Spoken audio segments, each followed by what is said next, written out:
আমরা বন্যা দুর্গত এলাকায় ছুটে গিয়েছিলাম অভয়া ক্লিনিক নিয়ে ত্রাণ নিয়ে, এবং একটা জিনিস বারবার বলছি যে আমরা এই যে সবার কথা ভাবছি, এটাকে সরকার আমাদের দুর্বলতা বলে মনে করছে। আমরা যে কনফিডেন্স বিল্ডিং এর প্রসেস বললাম, আমরা খানিকটা নমনীয় হলাম, সেই জায়গা থেকে ওনারা কি চেপে বসছেন।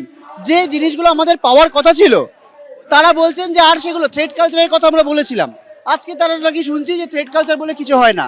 আজকে সাগর দত্তের মতো ঘটনা ঘটছে, যে প্রিন্সিপাল হেলথ সেক্রেটারি যার অপসারণের দাবি আমরা করেছিলাম, সে এসে বলে যাচ্ছে যে এখানকার প্রিন্সিপাল এবং এমএসবিবি তার নাকি দায়। একটা সুইপার, তাকে হচ্ছে সিভিক ভলেন্টিয়ার, তাদের হচ্ছে কমান্ডো লেখা জিনিস দিয়ে হচ্ছে। এগুলো কি ইয়ার কি হচ্ছে? আমরা কি এতদিন ধরে আন্দোলনগুলো করছি, এটা কি এই জন্য আর একটা অভয়া যাতে হয় সেই জন্য আমরা অপেক্ষা করছি? আমাদের যদি পূর্ণ কর্মবিরতিতে এই যে ফিরতে হবে, এর সম্পূর্ণ দায় কিন্তু সরকারের।